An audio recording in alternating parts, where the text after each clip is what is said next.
И ВМРО и СДСМ му ветија на народот референдум за името треба да се исполни ветеното, кажа премиерот Зоран Заев во Штип, алудирајќи на развлекувањето на постапката за формирање на државна изборна комисија.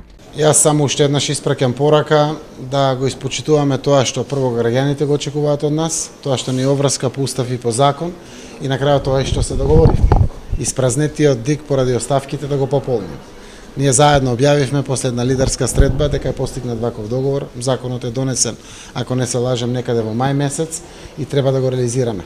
Државата нема државна изборна комисија од крајот на минатата година и тоа треба да го завршиме. Законот кој што владата го пушти од прагматични причини, институциите мора да функционира, државата мора да функционира, но јас се надевам дека сепак парламентот ќе одлучи да го пополни. Според премиерот, Македонија нема алтернатива за НАТО, но мора да гради пријателство и со Руската Федерација, коментирајќи ја сопствената изјава дека руски бизнисмен ги финансирал протестите на комитите. Значи, Министерството за внатрешни работи одговара, јас одговарам.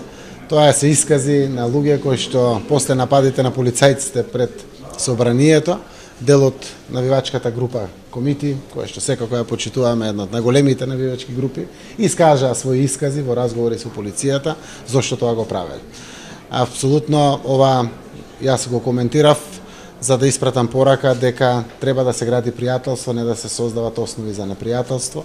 Македонија покажува одличен урнек и пример на градење на пријателство. Ние тоа ќе продолжиме да го правиме со сите земји, така и со Руската Федерација, но секако треба на сите да ни биде јасно дека алтернатива освен полноправно членство во НАТО и Европската унија не постои.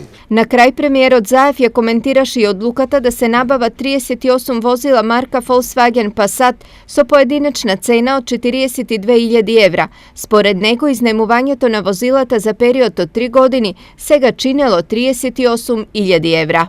Сите овие автомобили трпат одредени дефеци, одредени потреби за поправка и одредени, не знам, секојдневни потреби врзани со нив, кои што многу често знаат да чинат многу повеќе од самото возило низ годините како тоа се случува. Овој лизинг ја дава предноста да буквално понудувачот ги плаќа сите тие поправки, промена на делови, ремонти, сето тоа што се случува за возилата во целиот период на одржувањето на лизингот.